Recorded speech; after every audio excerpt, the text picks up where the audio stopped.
Welcome to NIDS YouTube channel. I am Yuki Tsushita, a research fellow of Area Studies Department at NIDS. NIDS has just published a new book titled Indo-Pacific at Crossroad. This video briefly explains why has China pursued global South diplomacy and how has Japan contributed to the Indo-Pacific region. We have two guests here today, Dr. Shinji Yamaguchi on Chapter 2 and Dr. Yusuke Ishihara on Chapter 3. Thank you for coming today. Thank you very much. Thank you. Let me start by asking Shinji-san to briefly give us a quick synopsis of your chapter. Thank you. In the chapter on China, I discussed why China has come to place such a strong emphasis on diplomacy with the global South countries under the Xi Jinping administration, and how we should understand the origins and the drivers of this shift. I argue that this intensification of China's global South diplomacy is part of a strategy that reflects the sharpening of great power competition since 2030. We can view this as a strategy to undermine U.S. hegemony through non-military means.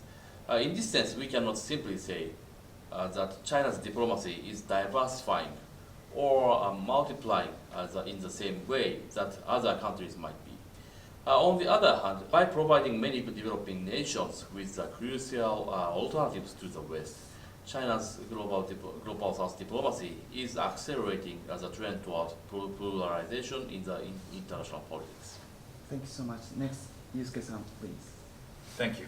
My chapter focuses on growing security cooperation among Japan, the Philippines, Australia, and the United States. This framework is often called Squad.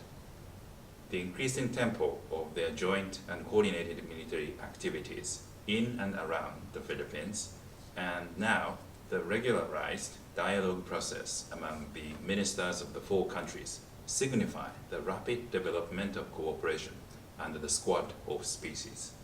I chose to focus on this particular framework to demonstrate that while many observers claim that it is the United States which is a key player in proposing and promoting these frameworks of cooperation, what I think is underemphasized is that Japan, Australia, and the Philippines also have been exercising a considerable influence upon the promotion and the development of frameworks like the Squad. Thank you for both of you. Now I'd like to ask a question about each chapter. I will ask Shinzen first. Do you think that China aims to only partially reshape the US-led international order or to completely overthrow it and build a new one? I think we can view the international order as actually being composed of multiple overlapping layers of across various domains. Within this structure, China is essentially trying to undermine the elements that do not serve their interests, such as US-led alliance networks or as a liberal international order. On the other hand, China places a strong emphasis on things like the centrality of the United Nations and the importance of sovereignty. In this sense, I believe that they are leveraging the existing international order to their advantage. Thank you. Now I'd like to ask Yusuke-san. I think your chapter shows the importance of the Philippines for both Japan and Australia. Would you elaborate on that? Many observers characterize Japan and Australia as like-minded countries, but I do not want to forget to highlight that these two countries are not necessarily like-minded about all the issues. The best example is their respective geographical locations. Japan sits in the northwestern Pacific area, with both the Korean Peninsula and Taiwan Strait in its proximity, whereas Australia is as far as 8,000 kilometers to the south of Japan and sits right next to Indonesia and the South Pacific region. Naturally, Japan and Australia have a very different geopolitical outlook. Southeast Asia is important in this regard, because this is an interface where Japan from the north and Australia from the south both come to meet each other, if you like. The partnership with the Philippines in particular has turned out to be a unique opportunity for Japan and Australia to meet each other and to further deepen their cooperation. Thank you for both of you. Finally, if possible, let's have a short discussion between the authors. Each of you can ask a question and answer in return. To start, Shin-san, would you ask Yusuke-san a question? Yes, the point mentioned in the paper that like-mindedness in the formation of the squad was not something simply given, but rather something that evolved and was consciously constructed. The point is very interesting. In an era where shared values like democracy do not necessarily lead to a strong sense of alignment or partnership, what do you believe will be the key factors for building this kind of like-mindedness in the future? Great question. I would closely watch how partner countries like Japan and Australia make of their respective geographical locations. Let's stick to Japan and Australia, for examples. These two countries' most recent strategic documents confirm that they maintain their traditional focus on their respective home front.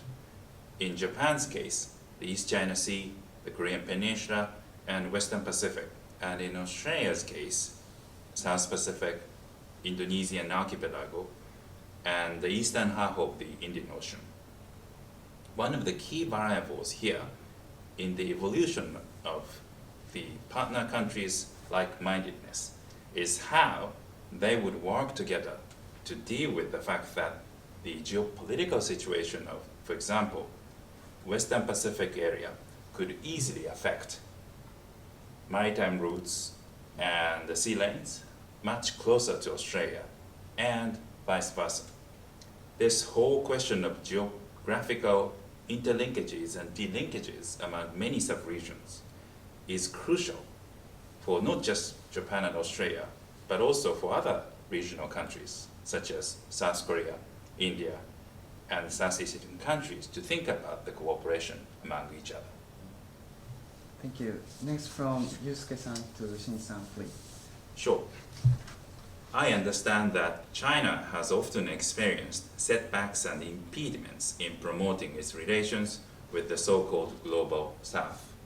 India's disagreement with China's initiative in frameworks such as BRICS and SCO is perhaps among many examples that illustrate this challenge.